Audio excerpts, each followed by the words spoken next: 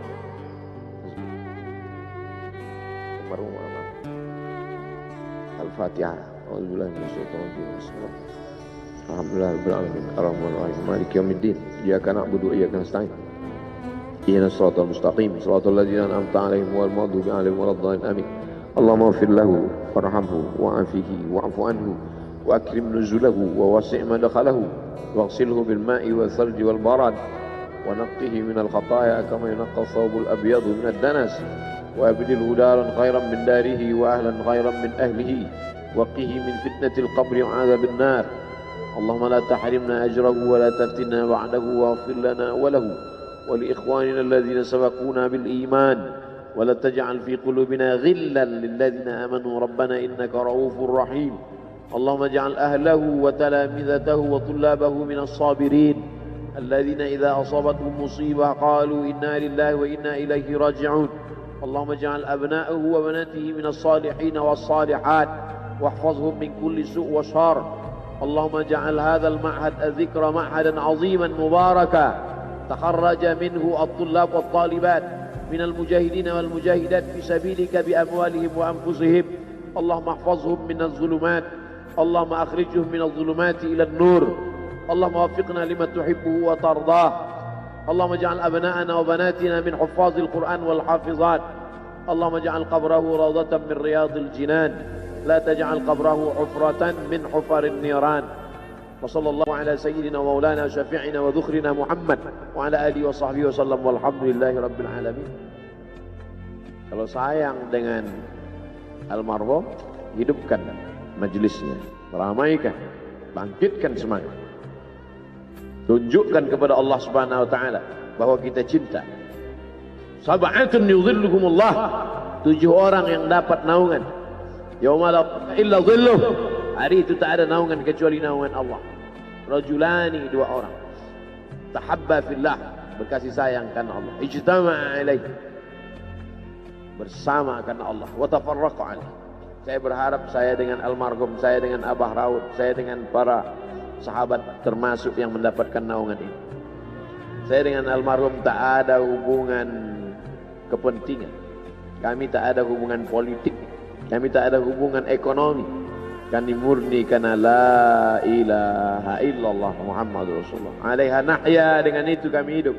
Wa alaiha namutu, dengan itu kami mati. Wa biha nub'atsu insyaallah, dengan itu juga nanti kita akan dibangkitkan. Sayang dengan Nabi, hidupkan masjid-masjid. Sayang dengan ulama, hidupkan majelis-majelisnya. Jaga peninggalan-peninggalannya. Lanjutkan perjuangannya. Itu bukti sayang. Sayang bukan di tepi bibir, sayang bukan basa-basi. Oleh sebab itu, kita akan dituntut di hadapan Allah tentang nikmat besar ini. Mudah-mudahan kita lulus ujian dunia, ujian akhirat. Amin ya rabbal alamin. Terima kasih segala perhatian. Mohon maaf segala kesilapan dan kekhilafan. Jangan lupa salat sunat isyraq 2 rakaat. Terima kasih. Wassalamualaikum warahmatullahi wabarakatuh.